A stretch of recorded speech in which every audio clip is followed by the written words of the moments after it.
Creating a simple product. A simple product doesn't got sizes and doesn't got different colors.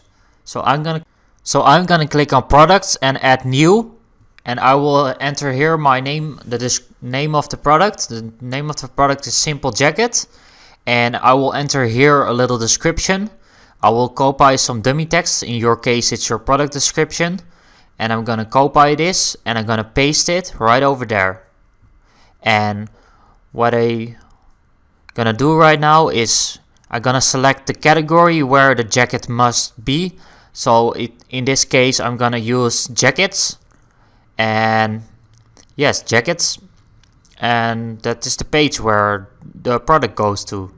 So right over here you can select a simple product or other options like a variable product. We're gonna talk about that soon, but we're gonna first talk about the simple product. So here you can give the regular price, that is 180, and the sale price is 120. So I'm gonna click on inventory, and here you can enable your stock management, how many products you got in stock.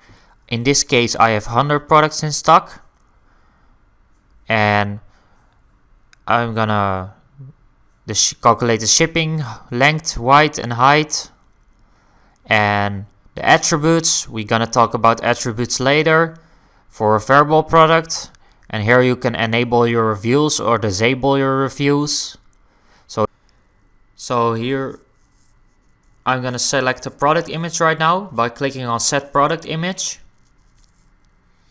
And I will use this jacket right over there. Double click and set product image. Okay, that's great.